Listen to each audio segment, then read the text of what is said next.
I'm happy and indebted that you all are giving me an opportunity to serve. So always grateful.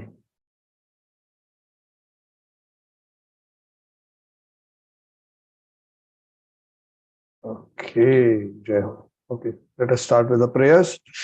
Om Namo Bhagavate Vasudevaya. Om Namo Bhagavate Vasudevaya. Namo Bhagavate Vasudevaya.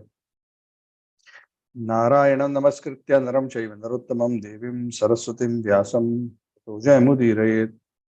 नष्टप्रायेषु अवदरेषु नित्यं भागवत सेवया भगवती उत्तम श्लोके भक्तिर्भवति नैष्ठिकी कृष्णाय वासुदेवाय देवकी नंदनाय च नन्दगोपकुमाराय गोविन्दाय नमो नमः ॐ अज्ञानतिमिरान्धस्य ज्ञानाञ्जनच्छलाकया चक्षुरुन्मिलितं येन तस्मै श्रीगुरवे नमः श्रीचैतन्यमनोभीष्टं स्थापितं येन भूतले स्वयं रूपः कदा मह्यं ददाति स्वपदान्तिकं वन्देऽहं श्रीगुरोः श्रीयुतापदकमलं श्रीगुरून् वैष्णवांश्च श्रीरूपं सागरजातं सहगणा रघुनाथान्वितं तं सजीवं साद्वैतं सावधूतं परिजनासहितं कृष्णचैतन्यदेवं श्रीराधाकृष्णपादान् सहगणवरिता श्रीविशाखान्वितांश्च हे कृष्ण करुणा सिंधु दीनबंधु जगतपते हे गोपेश गोपिका कांत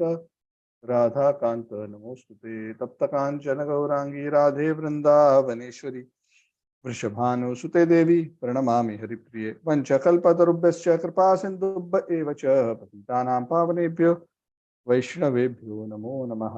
जय श्री कृष्ण चैतन्य प्रभु नित्यानंद श्री अद्वैत गदाधर श्रीवासदि गौरभक्तवृंद हरे कृष्ण कृष्ण कृष्ण हरे हरे हरे राम राम राम हरे हरे कृष्ण पृष्ठाय नमः ओम विष्णुपादाय कृष्ण पृष्ठाय श्रीमति भक्तिवेदांत स्वामी नामिने नमस्ते सरस्वती चरणी विशेष निवादि पाश्चात्य कम करोति वाचालं पंगुं लंघयते गिरिं यत्कृपातमहं वन्दे श्रीगुरुं दीनतारिणं परमानन्दमाधवं श्रीचैतन्येश्वरम्। हरि ओम तत्सत्।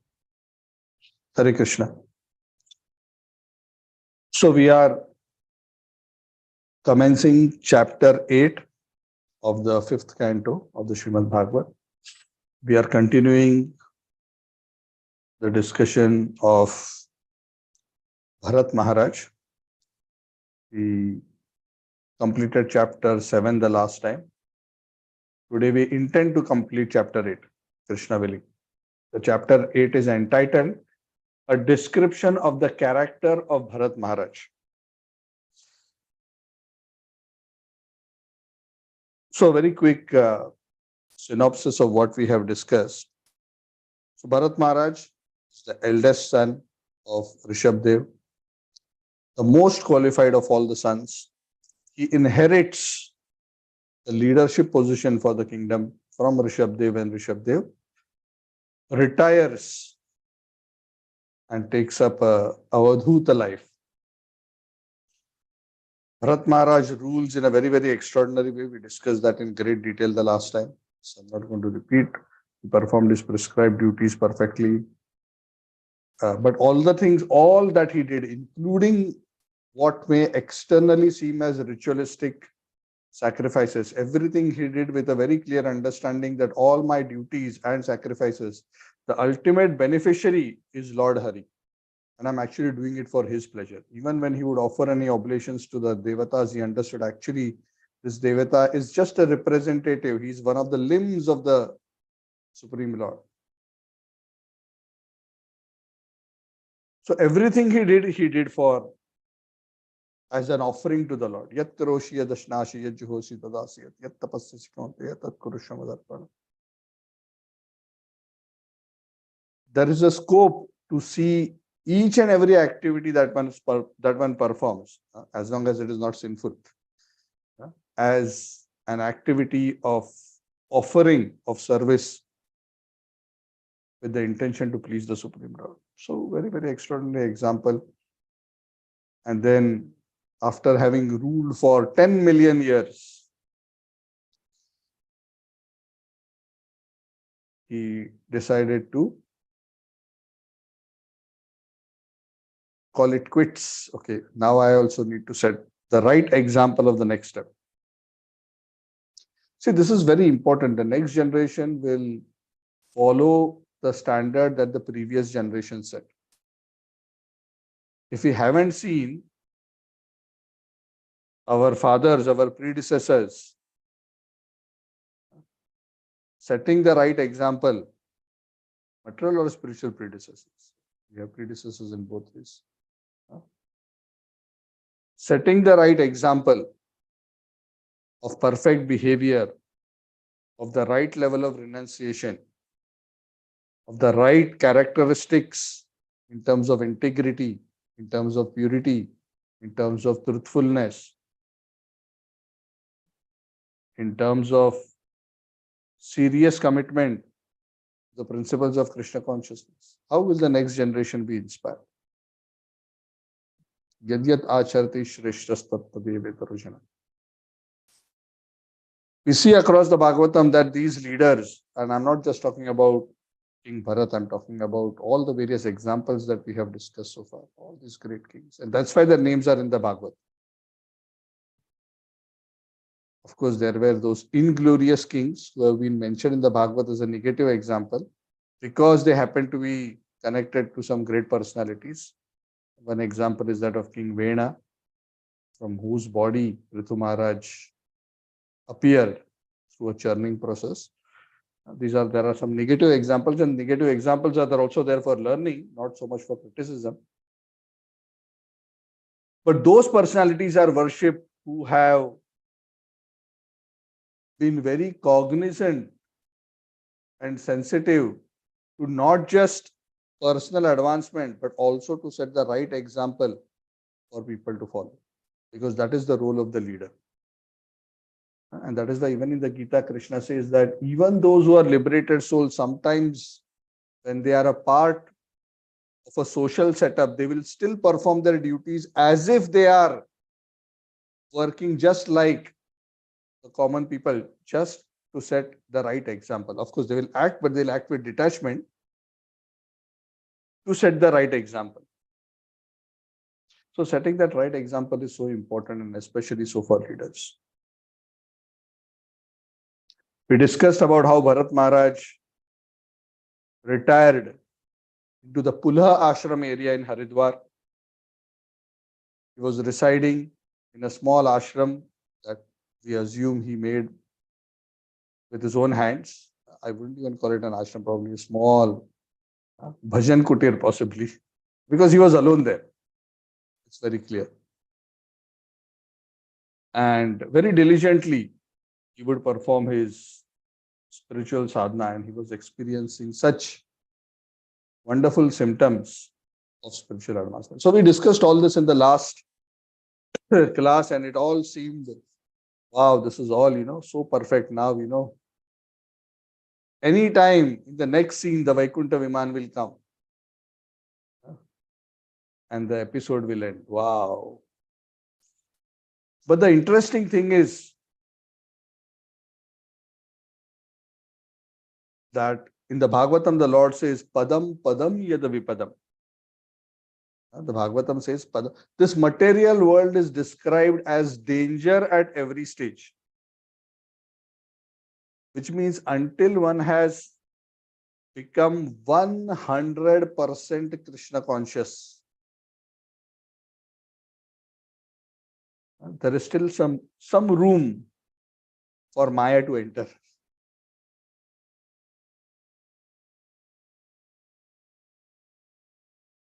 So the twist is about to begin.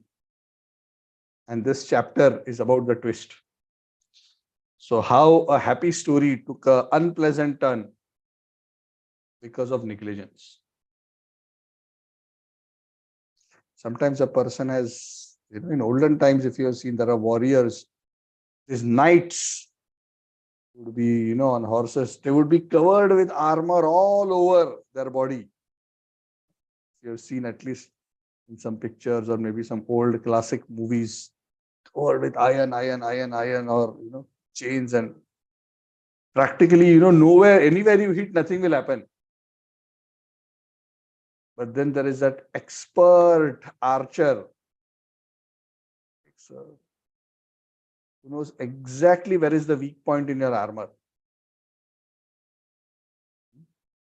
So that small slit, the armor of from where the eyes can see out, the arrow pierces through and kills the warrior. So Maya is like that. In her service to the Lord, she wants to make sure that the living entity is thoroughly purified. She will try all kinds of things, direct and indirect, in her endeavors to purify the living entity so that he becomes a fit, qualified candidate for entrance into the spiritual world. Maya is not some villain, as we may think her out to be. Krishna, this Maya is bad, so you have to. Krishna doesn't want to keep Maya, but Maya is to prepare you, make you qualified. If you were already qualified, what was the need? Anyway, so something very interesting happened, and we will discuss this. There are 3 lifetimes of Bharat Maharaj. So in this particular chapter, we will discuss not only his current lifetime as Bharat Maharaj, but also his one more lifetime. And then the 3rd lifetime we'll discuss in the next chapter.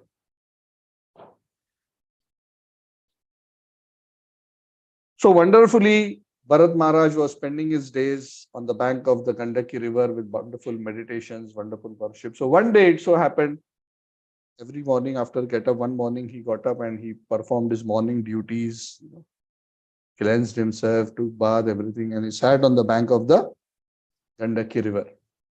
And he was chanting his mantras, perhaps doing his Gayatri or he's doing his Chapa. And as he was sitting very peacefully on the bank of the river and chanting mantra, Hare Krishna, Krishna Krishna, Hare Hare, Hare Rama, Ram Ram. He saw within his sight, in the front of the river Gandaki, which was flowing just in front of him, there was a female deer, a doe, who was very thirsty, and the doe came to the river bank and was drinking water from the river. A female deer, a doe. And very peacefully she was enjoying drinking that water. And it so happened that that particular doe at that particular time was pregnant.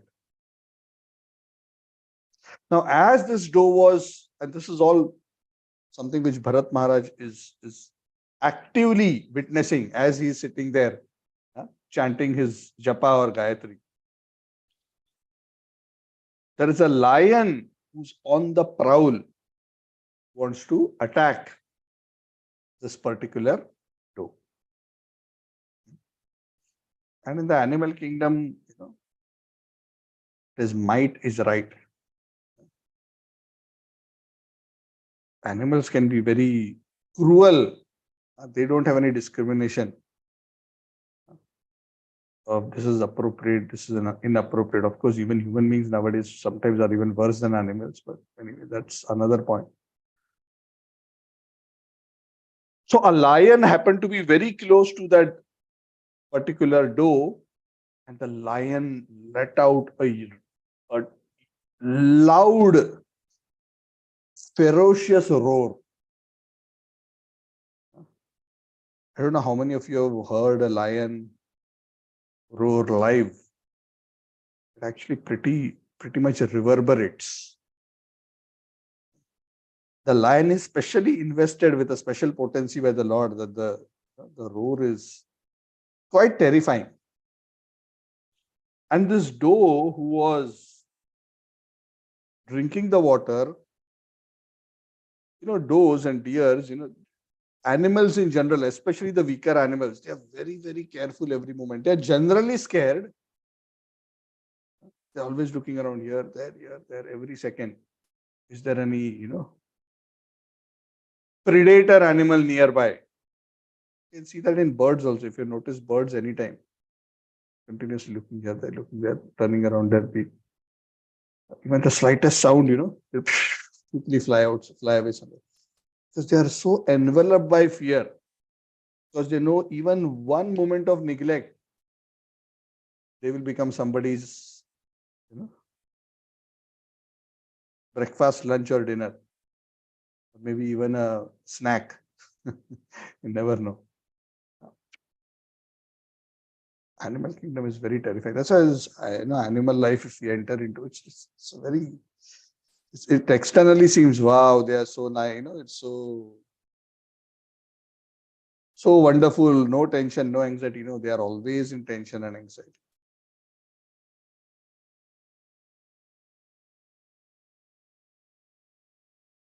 So this doe, when she heard that roar,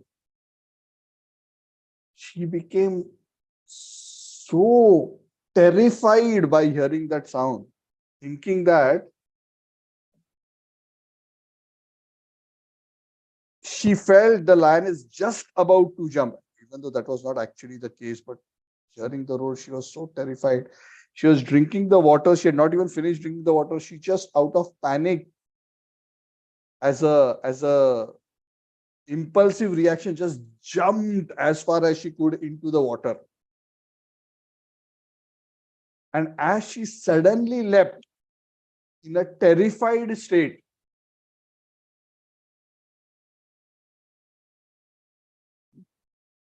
the baby fawn, which was in the womb of the deer, was just pushed out from the womb and was, almost like a miscarriage, delivered. It wasn't a miscarriage in the sense because she was already about to deliver. I mean, she was pregnant, almost towards the maturity of the term. But out of fear, when she just, her muscles pulled and she jumped, she just delivered that small baby deer. And she jumped into the river and, she just somehow swam across to the other side. The Bhagavatam says the other deers, I think they were also around, they all went, they were all on this side of the river, this doe jumped and went to the other side. This doe became separated from the flock. Also because of this sudden trauma of this, sudden delivery and all these things, it is said the doe was so terrified, it went into a cave on the other side of the river and actually fell down there and died. Died practically immediately. So wasn't eaten by the lion, but she died out of that terror of that whole experience. So Bharat Maharaj was actually witnessing all these things happening. And he saw that the small deer who has been just delivered by this doe, he has been delivered in the river water and he is floating on the river water and he is being carried away. And he realized that if I don't do anything, then this particular fawn will die because he will drown. If he doesn't drown, then he will be eaten by the lion. So he felt great compassion. So like a very sincere friend, the Bhagavatam says, he rushed to the place and he picked up that baby deer from the waves of the Gandaki river, understanding that, this is the helpless, motherless baby. And he brought that baby fawn to his ashram.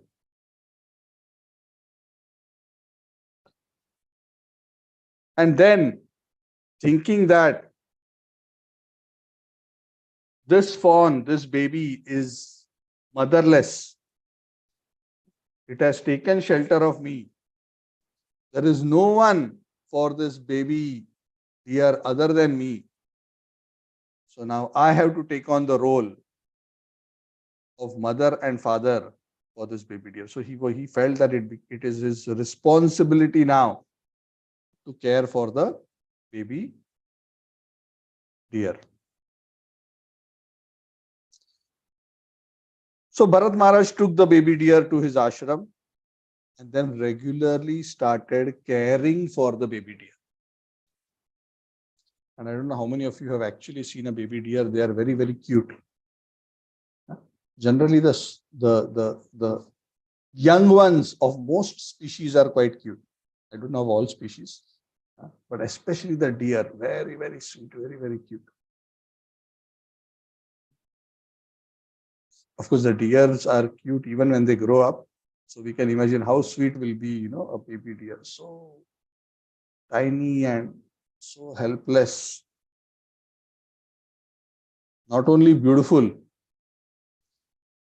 but also so fickle, so playful. So as Bharat Maharaj was taking care of the deer, Bharat Maharaj's affection for the deer gradually started increasing. Bharat Maharaj would take care. He would feed grass. He would be very attentive to make sure that baby deer is protected from any attack of wild animals, tigers. He made sure that, if it felt itchy, that he was there at him to make him feel comfortable. So those of you who have pet animals can relate to all these things. So, the baby deer became like my child. And it's not surprising, actually, even in today's time, some people consider their pet dogs or pet cats as my son, my daughter. Once we were visiting some, I don't even remember who it was, but the person referred to the dog as, oh, my daughter or somebody, and we were not realizing who this person is talking about later to find out that it's their dog they're talking about. So affection develops with association, affection develops by taking care.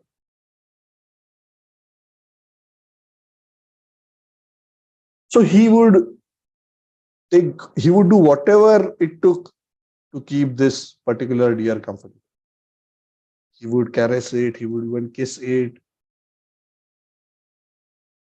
And he became so affectionately attached, and because the deer was always around him and it was always absorbing his mind, it was distracting him and occupying his mind so much that his affection for the deer actually started affecting his absorption in the Lord. It started affecting his execution of his spiritual duties. It started affecting his execution of his meditation, his japa, his worship. He started missing his sadhana. He started neglecting his sadhana in the middle of his puja or japa. He would suddenly see the deer going here and then he would just get up and, take care of the deer. It is said he slowly started forgetting to worship the Supreme Personality of Godhead. In fact, the Bhagavatam says after some days, he became so absorbed in the deer, he practically forgot about spiritual advancement. Very interesting. And Bharat Maharaj was not realizing that he is actually deviating from the path of advancement. He was thinking, well, actually this, deer is so helpless. By force of time, by the Lord's arrangement, it has come to my shelter. It has no one other than me. I am the father, I am the mother, I am the relative. He has full faith in me. So, doesn't matter. I have to even sacrifice my own welfare, but it is my duty to take care of this deer. So these kind of thoughts and arguments sound very noble at face value. Correct? Just like Arjuna, when he was arguing with Krishna in the first chapter of Bhagavad Gita, he makes so many arguments. Krishna, this will happen. You are telling me wrong things. I know. This is violence. This is not compassion. Real compassion is I will go to forest. All kinds of arguments. This will happen. That will happen. This is not the right way. When Krishna actually came to the point of talking, Krishna said, "You are a fool. Ashochan anvashochasam prajnavadans chabasase." You're speaking as if you are learned, but actually you're talking nonsense. Because you do not understand what is of real value. Gatasun agatasun nanu shochanti panditaha. One who understands clearly the difference between the body and the soul, material welfare and spiritual welfare, is not bewildered. So Arjuna was bewildered because he was mixing up material compassion with spiritual principles. And the same issue happened with Bharat Maharaj. Bharat Maharaj was thinking that he is being compassionate, but he was not realizing that in his exercise of compassion, he was actually harming his own spiritual advancement. So the duty of compassion, a deeper understanding of compassion, is not just about taking care or feeding or saving the body. The real deeper spiritual significance of compassion is to elevate a personality, an individual, a soul, from a lower level of consciousness to a higher level of consciousness. That is true compassion, because that is compassion for the real self, the soul. Material compassion is okay, but material compassion is not going to solve the problems, the real problems of life. Yes, it is good if it is in your capacity, you want to feed somebody, give them medical care, whatever, that's okay. But one should not do that at the cost of one's own spiritual advancement. If one is not careful, this kind of material compassion, like what Bharat Maharaj displayed, can actually spoil one's own spiritual advancement. There is one very important principle with respect to spiritual compassion.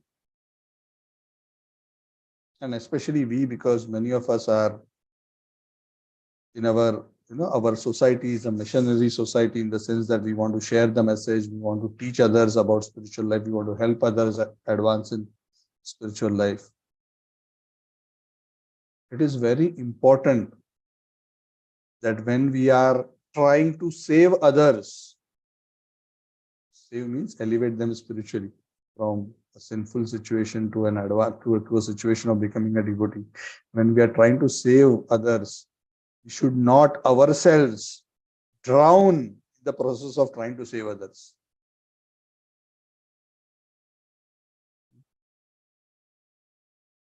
That kind of compassion is considered foolish. There was an episode, it's a real episode.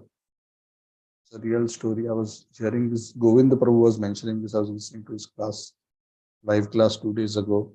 He was saying this is a true story. I think it happened in Haridwar. When mother was with a child.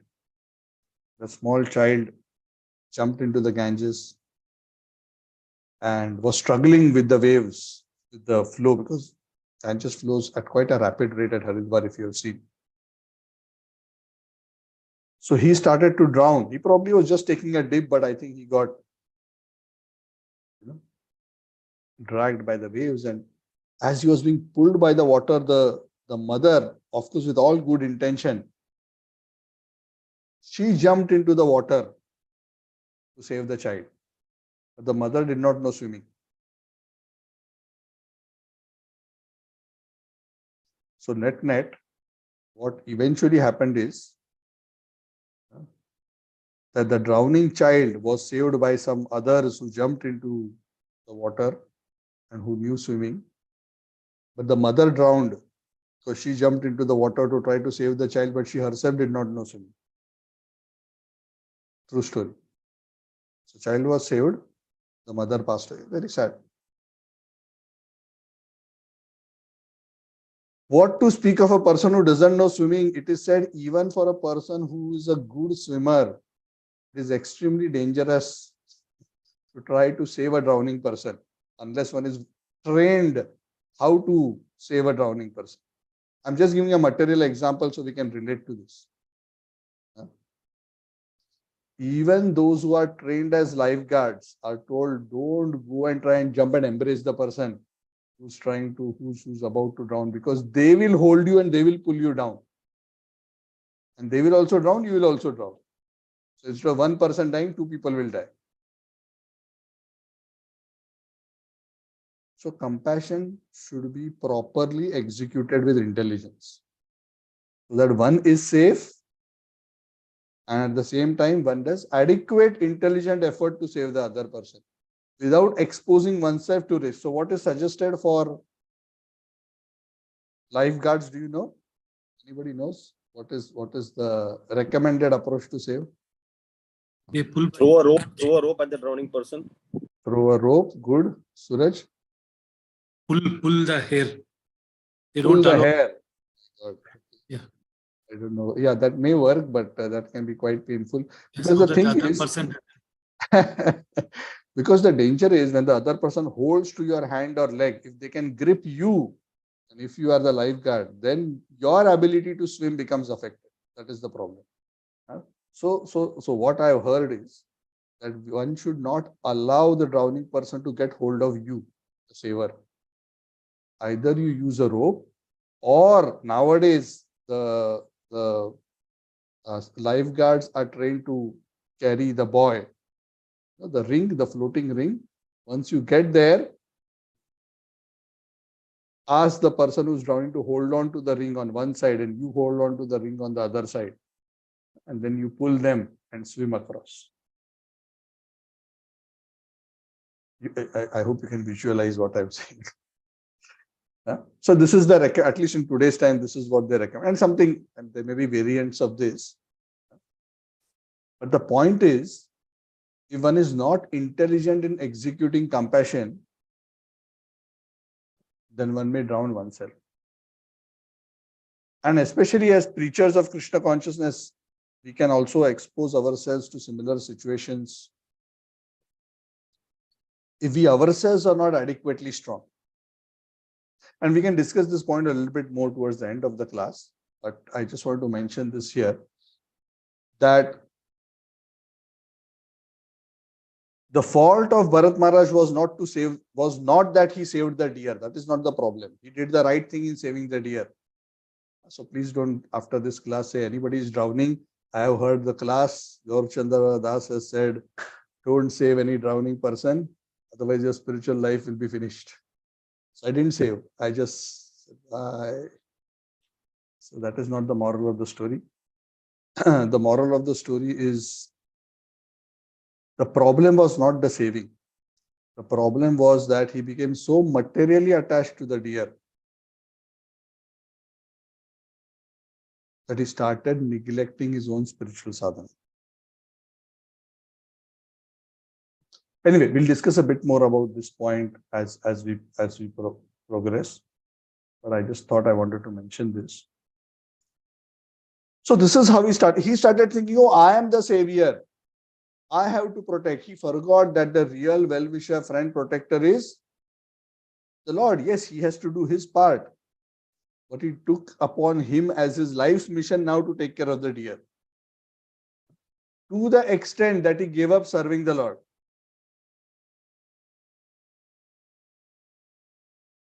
So he went to the point of saying, even if my spiritual life is disturbed, how can I neglect the deer? It's okay, what to do? I am doing japa. He comes here and he jumps on me. Oh, so cute, so nice. I have to immediately keep my japa aside and I have to embrace him, give him, I think we can all relate to all these things. Perhaps we don't have a deer at home, but we have a smartphone,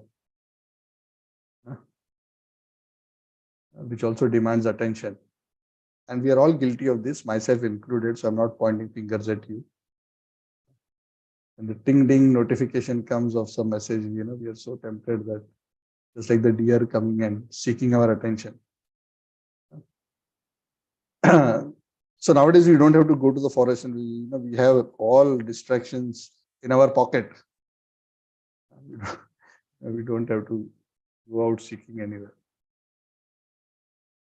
And that is why in Kali Yuga, even a little bit of effort, because it's so difficult in Kali Yuga. Krishna is so appreciative. Simply chant my holy name. Sincerely, I will deliver you. It's so difficult, so challenging, the whole environment. So he came to the conclusion, it will be a great fault if I don't 100% focus on taking care of the deer, even if my spiritual life is in this. So that was the cause of his downfall. It is not a problem to feel compassionate for living entities. Any great soul will feel compassion. But one must know the difference between a higher principle and a lower principle. Oftentimes in life, our choices are not between good and bad. That is easy, no? Our choices are oftentimes not between good and bad. What are the choices? Our choices are often between a higher good and a lesser good, or a higher bad and a lesser bad, when there is no third option. You understand what I'm saying?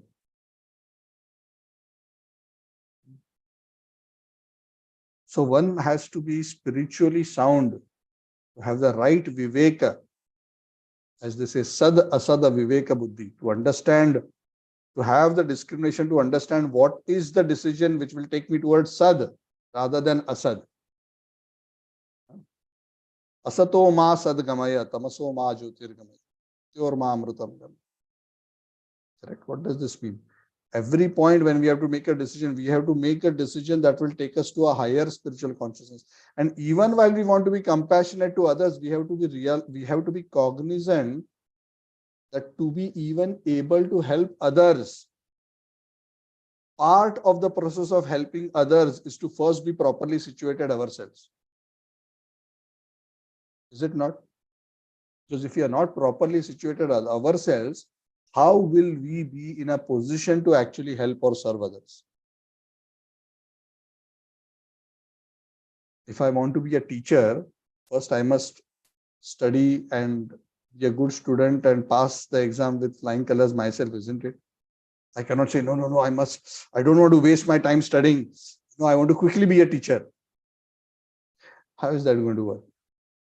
So even if I want to help others spiritually, the first thing is Janma sarthaka kari kara para upakar. The Chaitanya Charitamrita says. First you perfect your own life, and then you do para upakar. Then you do upkar for others. Which means you cannot compromise your own advancement to help others. That will become a foolish approach, a short-sighted approach. So this is an important principle. Note that being strongly and properly situated in spiritual life is an important first step in helping others. And that is why that step must never be compromised. So if there is a risk to our own standing, then we should not try to be a foolish hero who jumps into fire and destroys himself as well.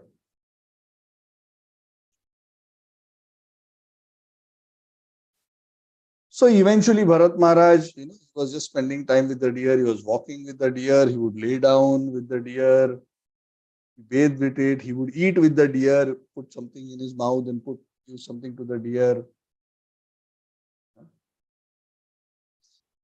He would go with the deer into the forest. Sometimes when he would walk into the forest, he would be very worried that, the small baby deer may be attacked by the animals. So he would carry it in his arms. Sometimes he would keep the small baby deer on his shoulders. He would fondle him with such great affection. He would keep on the lap. Sometimes he would hold him tight to the chest. That way he became so absorbed in the deer. And how do we know he was actually very attached? The symptom of attachment is when the object of attachment is not in front of you, the mind becomes very agitated. So it is said Bharat Maharaj, when for some reason he could not see the deer. Where is the deer? Where is the deer? Where is the deer? What has happened? Because the deer may be just playing somewhere around the ashram, but he cannot see it. Oh, has some animal eaten it? What would have happened? Oh God, how did I neglect the deer? Oh, this is so sad. All kinds of thoughts would run into his mind as if, like a miser who had a lot of treasure, suddenly somebody stole his treasure. How he would be lamenting like that. He would start lamenting. So in that way, he would show this kind of lamentation and he would start saying, oh, will I ever see the deer again? What is this? I must have performed some sinful activities because of which the Lord has taken the deer away. When will I see the deer again? When will I see him eating the grass? Just like devotees think about the Lord, no? Oh, when will I see the Lord? Oh, when will I see his lotus feet? Like that, he started thinking about the deer. See, this is the nature of the mind. If you don't absorb the mind and its propensities in Krishna, the same propensities get misdirected to something material. It could be a beautiful man, woman. It could be money. It could be fame. It could be some possessions, name, fame. But all of one's propensities get misdirected to someone or something which represents Maya than Krishna. So in detail, lot of things are mentioned. I'll not go into all those points, but he would be lamenting, oh, has he been eaten by a wolf or something terrible would have happened. Maybe I do not have enough pious credits, I was given charge of this deer, but I have failed in my duties. So all this would be his thoughts. He was thinking of the deer like a prince, which means like his own son. So what has happened to the prince? Where is the prince? Where is my dear prince?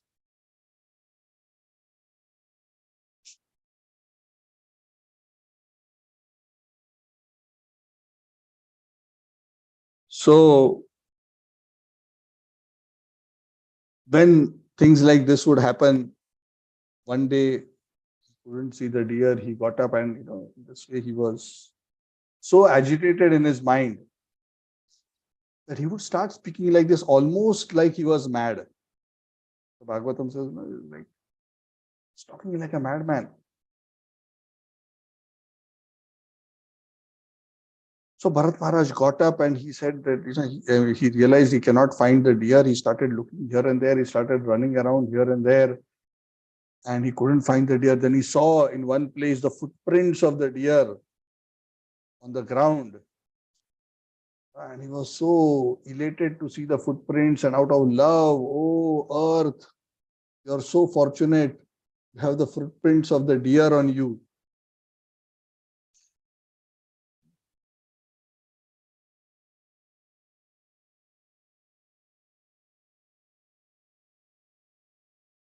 So this kind of things, show a delusional effect of being overwhelmed by material affection.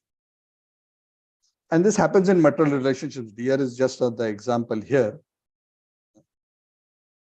Bharat Maharaj was that Bharat Maharaj who gave up a huge kingdom, an unrivaled kingdom, who gave up attachment to his wife, to his children, fell victim to the attraction to a deer.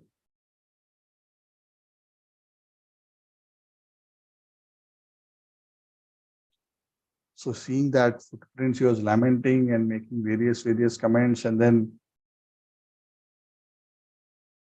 he looked at the moon above and he saw the black marks on the moon. It is said the black marks on the moon, which they resemble like a deer.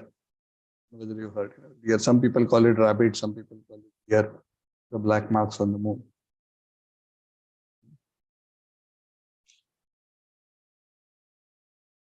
And he started, making commentaries and started speaking to the moon and started, speculating various things. So he was quite in a delirious situation. So as he was doing this, and as he was feeling separation, he was just wandering here and there.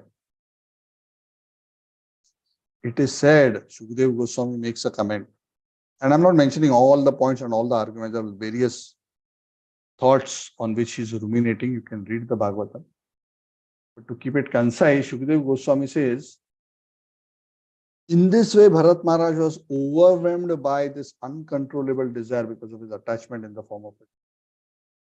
Because of his past karma, his past deeds, he became attached to the deer and he fell down from his position of yoga and his worship to the Supreme Personality of Godhead.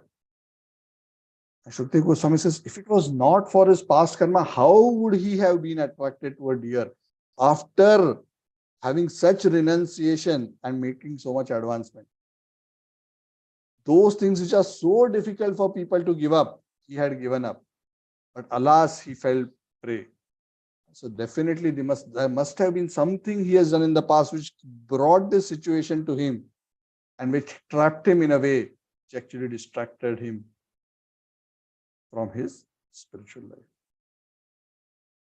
So one day like this, as he was searching for the deer here and there, it is said, it was perhaps night or something like that, he actually fell into a ditch as he was looking for the deer. He slipped and fell into a ditch and badly injured himself. And it is said that he was on the verge of that because he really hurt himself badly. And as he was wounded and he was breathing his last, that little deer finally came there, that place. And this Bharat Maharaj saw this deer and being very absorbed in the thoughts of this deer who had come to him affectionately, he actually gave up his body thinking of that deer.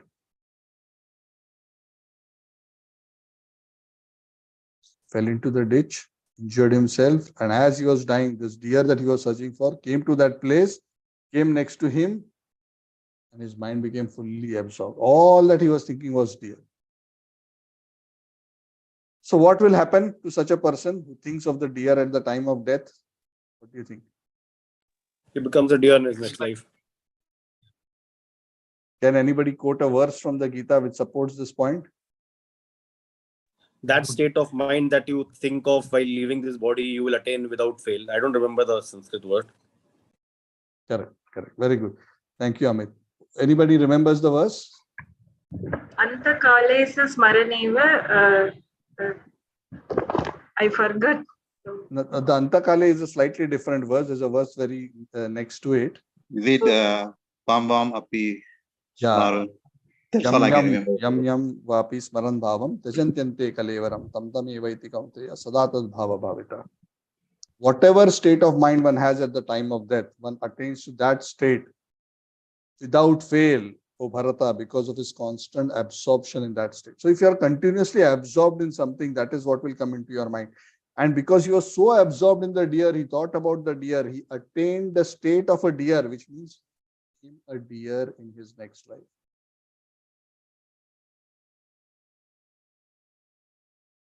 Scary. After all this, because of his intense attachment to the deer, he actually became a deer in his next life. Now, of course, we may think of this as, wow, this is such a bad punishment. But actually, Krishna was kind to him because Krishna realized this person is going totally off track. So sometimes when the Lord wants to be kind, he will intervene into the situation. So he was given the body of a deer so that he realizes his mistake of what he has done. But in the body of the deer, was allowed to have a remembrance of who he was in his previous lifetime. So he wasn't the usual deer we see in the zoo or the forest reserve. He was a deer who was fully conscious that I am Bharat. And he was thinking, oh, what happened? See, what a big mess I have got myself into. In the body of the deer, Bharat Maharaj was lamenting. ये क्या हालत बना रखी है मैंने? What mess have I brought about for myself? I had made so much spiritual advancement.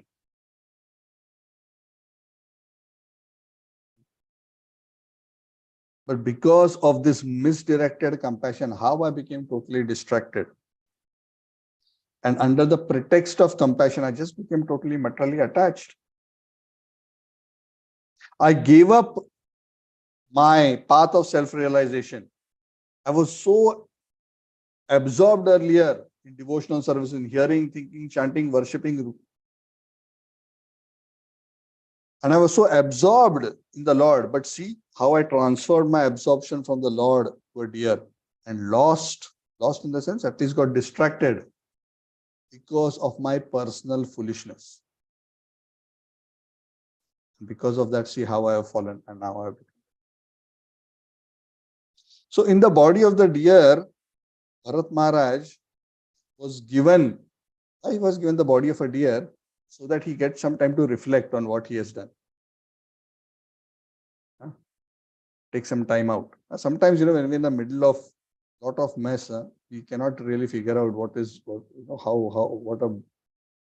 a big mistake we have made. Sometimes we need to come out of that situation and reflect. He was given the body of a deer as a token punishment. He was given all remembrance. I said, now you think, what is actually going on with you? Where did you go wrong? See, sometimes the Lord will do this to the sadhakas. Sometimes when the Lord sees that we are going in a totally wrong direction, sometimes He'll create a very odd situation for us. It may be a big calamity, it may be a big change, something such a way that He'll put us into a situation that we have no choice but to sit and think, where did I go wrong? What did I do? So he became very pensive, he became very reflective. And this is very important. Time to time, we should do a lot of self-introspection and evaluation to see whether we are on the right track, whether we are on the right path, whether we are properly focused, whether we have the right motivation. So he became so repentant and so detached, even as a deer. Generally, deer are very playful. Deer are used to just frolicking and running around, eating grass and having a good time. But the Bharata deer, there's no name given to the deer, but I'm talking about the Bharata deer, so we know we are talking about Bharat. The Bharata deer was a detached deer. It is said it was born in that particular life, the mountain of the Kalanjara mountain. But as soon as he was born, he was not even attached to the mother. Normally, the children will be near the mother. They said soon after birth, very soon, he gave up the association of his mother and went away. Where did he go? Any guesses? Sorry? The Pulaha ashram. Pulaha ashram. Correct. He went back to the same place where his hermitage was. On the bank of the Gandaki river, Pulaha ashram. The place where Pulaha and Pulastya rishis had performed austerities. He remained in that ashram alone. He would not mix with any deer, nothing. He was continuously reflecting on how he had made such a big mistake by allowing himself to be distracted. He would be close to other sages who would be in that area performing austerities. He would take their association, but he never revealed his identity. I don't know whether he was in a position or able to reveal, but he did not reveal it. He would just eat. Even as a deer, he would perform austerities. As a deer, what austerity you can perform? I will not eat any fresh grass. I will only eat dry leaves. So he became so detached that he said, no, I'll eat only dry leaves. So he remained in the Pulha ashram, ate only dry leaves. Even though in one sense he was alone, because he was so advanced from his previous life, he always knew that he was never alone. So the Supreme Personality of Godhead was always within his heart. And he recognized that this is actually not a punishment, but this is actually a mercy of the Lord. And that is why the deer, that particular form, Bharat as a deer, was just waiting for the day that he will die. Because he knew that I've got this particular body of my mistake and my karma. Now I have to exhaust this karma so that I can be free from this and I can move on and continue my spiritual advancement from my next life. Because as a deer, what more can I do? I cannot do anything. I cannot do worship of the Lord. I cannot do, the best I can do is I can do austerity of eating dry leaves. And I can remember the Lord in my heart. Yes, that is possible. And that he was doing. Regularly, he would bathe in the Gandaki, eat dry grass, be in the association of the sages. So in that way, he to some extent took association, even though he didn't intermingle because he was in a deer body. And eventually, it is said, he gave up that body. This is how this particular chapter concludes. So I don't know what is the typical lifetime of a deer. I am assuming it is not much. I think it may be, I don't know, but it may be a 10, 20 years, maybe that range. So it wasn't a very big time that he received that punishment. So he was given that period to reflect and reorganize himself and be reoriented in a way that he can actually go ahead in his own spiritual life. So I want to stop here. There's so much more we can discuss on this point, but I hope the key points that are relevant for this particular discussion you have absorbed. If there are any questions or comments, we can take. Yes, Suraj. I have one basic question, Prabhuji. What exactly is the difference between human, animal, and plant? So like we have that mind, intelligence, false ego. So for plants and animals, are those in dormant stage? No, there is the mind, intelligence, ego, all elements are there in all species. What is not there is the intelligence is not developed enough. The intelligence of the animals is focused only eating, sleeping, mating, defending. In eating, sleeping, mating, defending, the animals are cleverer than us. You know how stealthily the animals, especially tigers and others, how stealthily they will approach their prey. See the level of intelligence of some animals, not all, how they are blessed, how the eagle preys, swoops. So sometimes when you observe nature, you realize, wow, these animals are more smarter than what I would have thought of. So they also have intelligence, but their intelligence is just focused on eating, sleeping, mating, defending. So that's why the Mahabharata says that if your intelligence, your means humans' intelligence is also focused on simply eating, mating, sleeping, defending, then it's as good as an animal. So what is the additional benefit or additional capability that we as humans have? It is sad asad viveka buddhi. We are able to understand that I am suffering. I need to put an end to this suffering. And what is it that I need to do to put a permanent end to suffering? And to understand that this will lead me to suffering and this will lead me to permanent happiness. That kind of inquiry, because inquiry is the first step, right? Practice is the second step. Athato Brahma Jigyasa, the first sutra of the Brahma Sutras. Athato means now. What does now mean? Now means now that you have a human form of life. Previously, As a dog, as a deer, you couldn't inquire, what is the goal of life? Why am I suffering? The animals cannot contemplate like that. They are just there. They are just fixed in that situation. They have no ability to think out of that situation. Humans have the ability to think out beyond and realize the predicament they are in. Animals cannot.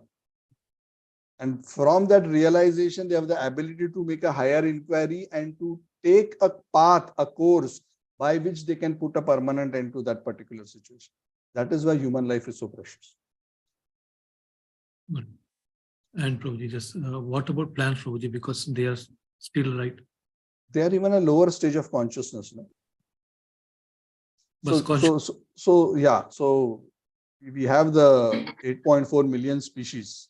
At the lowest level are, souls which are attached to even sometimes minerals and rocks, microbes. So consciousness is there. There is some sort of sense perception. There is some sense of awareness of existence.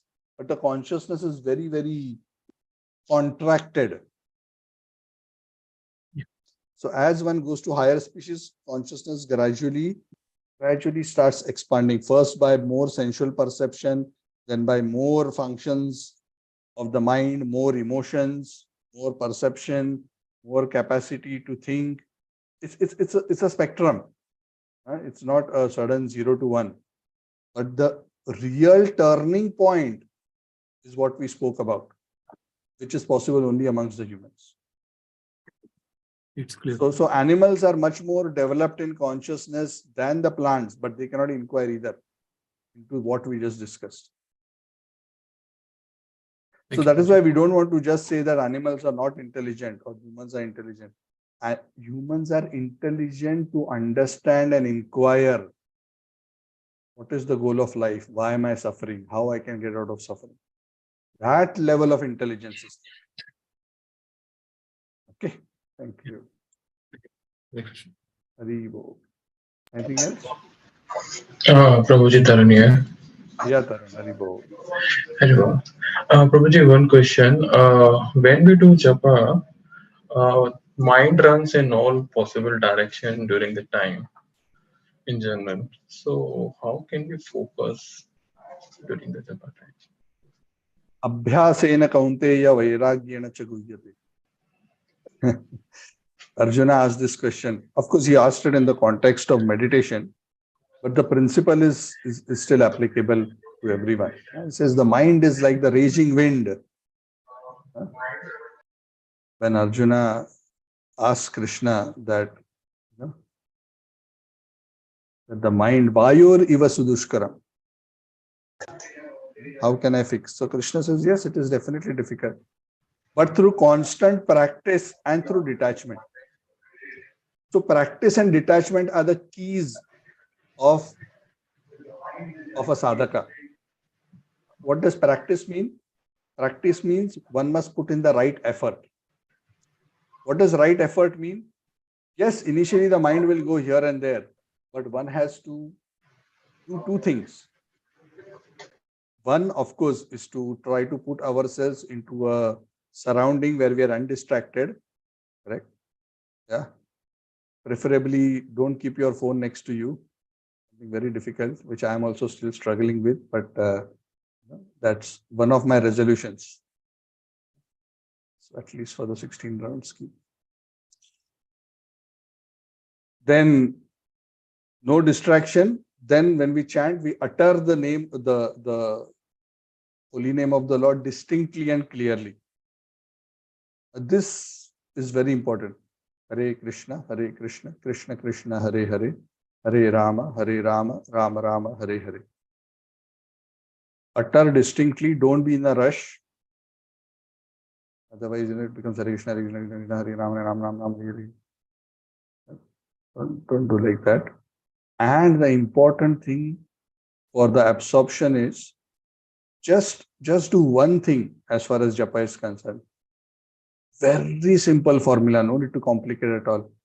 Every syllable, every sound that you speak, Hare, every syllable, just attentively hear.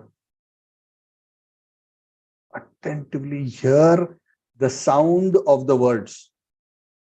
Just do that. Of course, you can, internally, if you can keep a mood of service, that is good. But initially, if that is not possible, just absorb your mind in hearing the sound of the name. The mind needs an anchor. The mind cannot remain in emptiness.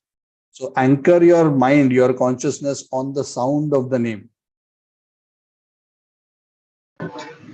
If it goes, once you realize it has gone, then get back. Don't get frustrated. Sometimes we expect that no. Expect that it will go, but don't be disturbed. Then get back. Then get back. Then get back. So this is a matter of continuous practice. As we continue to practice over time, we will see that the distraction will reduce. And more importantly, our absorption in the holy name, japa, increases to the extent we have developed an attraction to Krishna, an attraction to the holy name. Because initially we may be very mechanical in our approach to japa. But the way to become focused and undistracted is by absorption, and absorption comes by attraction. So if we properly study scriptures regularly, if we make sure we live pure lives, and that is where detachment comes into picture, practice and detachment, right? Two principles. Detachment means if we make sure our consciousness is not contaminated, we are properly observing the rules of not performing the four sins by observing the four regulative principles. We are making sure we are not absorbing our mind in materialistic consciousness, a lot of prajalpa, criticism, offensive talk. We are careful in all these ways. We observe Ekadashi. Ekadashi also helps us to control our mind and improve the quality of our sadhana. Fasting helps. So when we follow these principles together, gradually our absorption will increase. Ultimately, our absorption and focus will come when Krishna and the holy name. That will come when Krishna is pleased by our efforts and his holy name with sincerity. So important, don't be impatient. Continue. None of us here have perfected our japa in terms of perfect absorption. It is again a spectrum where we are gradually improving. And that is the nature of the material world. Okay? Okay, thank you, Prabhuji. That helps. Welcome, Karan. Thank you. Any other points? Hare Krishna, Prabhu. Yes, Sundar. I just wanted to share two points. Yeah, sure. I think I heard in one of the class, one of the Maharaj told that if you want to do good japa, you must have good hearing. If your hearing is good, then your japa is good. And then Prabhu, the other point is that I think I've also heard in classes about sometimes animals which kind of take birth in the what holy dams and all, it is also mentioned that they are considered much more fortunate as compared with what human beings. Am I right, bro? I mean, I think Prabhupada says that those who are born as human beings and who are in the dham in their previous life, but who perform sinful activities while living in the dham, are punished by giving them birth as an animal in the dham, so that they are given a chance to repent and purify themselves and make further progress. That's how Prabhupada explained. So yes, generally, but in any case, they are all entities who are living entities who are in the precincts of the holy dham are special in some way or the other. I'm not saying each and every animal is necessarily from that category, but that is one possibility that may be there. But does it mean? Of course, for us, we should have the consciousness that all residents of the dham are better than us, even if it is a plant. That is the right consciousness for us.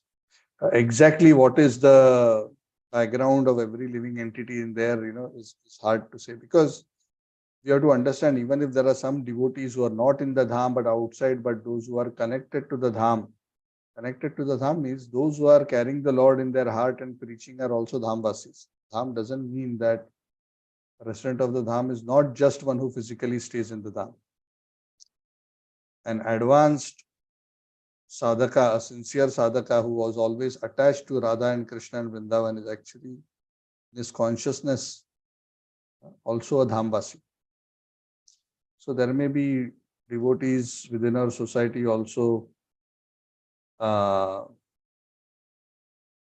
that maybe actually dhamvasis by that criterion. Like most of our spiritual masters, I will consider all of them as dhamvasis. There is Jayapataka Maharaj, Ramnath Maharaj, Bhakti Chaitanya Maharaj, or anyone else, right? They are always absorbed. Of course, some of them spend considerable time in the dham, but even otherwise, they are carrying the dham in their heart. They are dhamvasis. And so are many other sadhakas as well. So yes, they are all special. So we must be careful when we are in the dham not to be offensive even to the dogs and the hogs and the trees. Otherwise, we'll be implicated in offenses. The least we can say that they are devotees, whether they are all very exalted or not.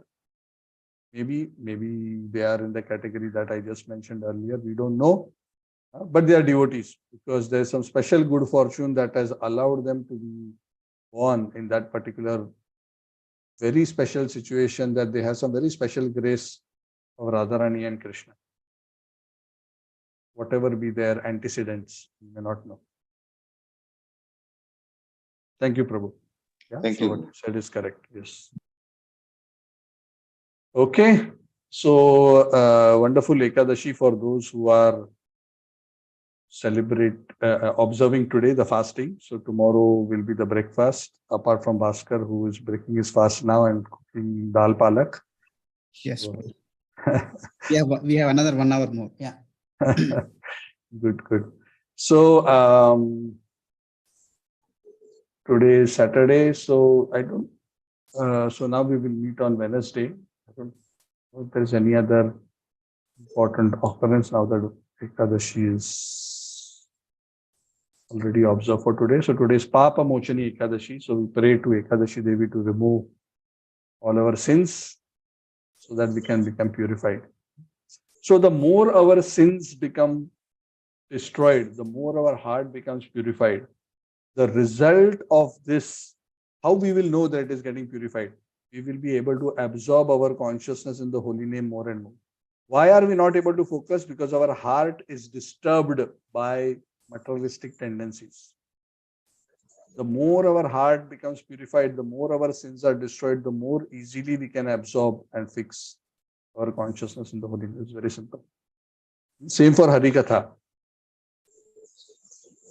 So if we keep ourselves absorbed in hearing, it is easier to chant.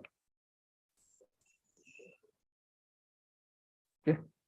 Thank you very much. Tantra Srimad Bhagavatam ki jai, Srila Prabhupada ki jai, Papa Mochani Ekadashi ki jai, Samaveta Gaura Bhakta Vranda ki jai. Thank you. Hare Krishna, Prabhu. Maharaj. Thank you, Prabhu. Hare Krishna.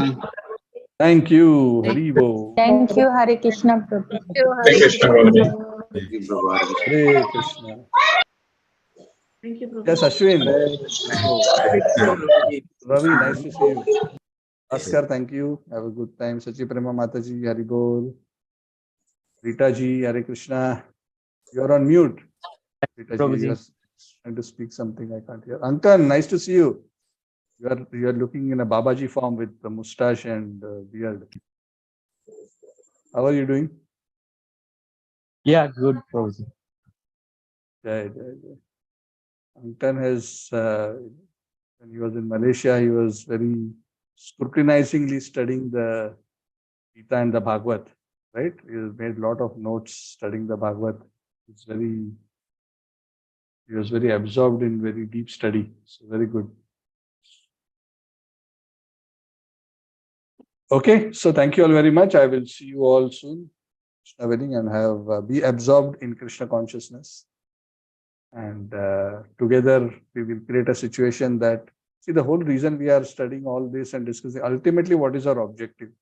Our ultimate objective is through this study, we will be absorbed in remembering Krishna. We become Krishna conscious. If we only see movies and soap operas and listen to mundane music, that is what will remain in our consciousness. That is what will come at the time of death. If we absorb ourselves in Hari Katha and become attracted to Hari, that is what will go on in our consciousness, and that is what will come at the time of death. And Bharat Maharaj's example is a perfect proof of that truth, which Krishna has already stated in the Gita. So our meditation doesn't end with the class. The class is an opportunity to put in. After that, we have to chintan and manan. Absorb, assimilate, remember, read more, study more, swadhyay, chintan, all that. Okay. So please do that also. Thank you. Hare Krishna.